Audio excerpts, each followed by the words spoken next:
Na-miss nyo na ba sa mga favorite players ninyo ang mga pasuntok-suntok sa dibdib, flying kiss at raise the roof antics sa tuwing may maganda silang ginagawa sa loob ng court?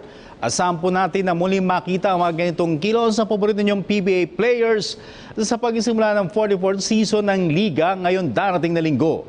May report si teammate Maria Isabel Reyes. Inuudyok ni PBA Chairman Ricky Vargas ang lahat ng mga players na i-level up hindi lang ang kanilang pagiging masigasig sa loob ng court, kundi maging ang kanilang pagiging malapit sa fans. Ayon kay Vargas, ito ang isa sa nakikita niyang daan para mas sumigla ang pagsubayba ng PBA fans sa kanilang liga, bagay na tumamlay sa mga nakaraang taon.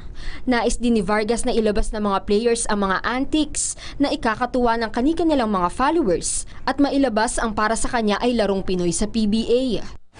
Larong Pilipino, it's a little rougher than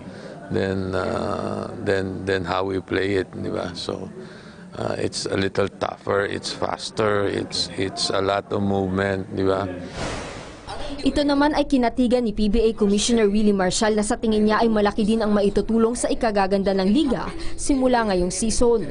Noon kasi technical agad ang natatamo ng mga players na tila kumukuha ng motivation sa tuwing sila ay nang aasar o kaya ay gumagawa ng mga nakakatuwang body language sa tuwing may nagustuhan silang nagawa sa loob ng court. Mga emosyon nila, pero yung not exactly, kasi taunting yan. Huwag taunting, di ba? Wala nang pag gusto ko makita yung emosyon. Ito mo yung mga coaches, pinapaliwig. Huwag yung technical yan hanggang ano. Kung makita yung emosyon sa TV, okay sa akin yun. Bukod sa mga raise the roof, chest stomping at flying kiss antics, gusto din ni Vargas na iakma ng mga PBA players ang kanilang performance na typical na inilalaro ng mga Pinoy basketball fans. Pwede na yung kantsawan, di ba? Sa Pilipino, kantsawan dati, mangantsaw ka o magsenyas ka. Before that, foul ka na o you get a penalty for it, di ba? Yung taas mo lang yung kamay mo, nakatres ka, pumasikat. Yung pwede na yun. So the players themselves will be the ones that will entertain the fans.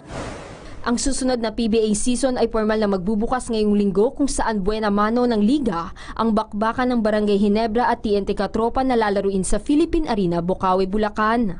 Maria Isabel Reyes, PTV Sports.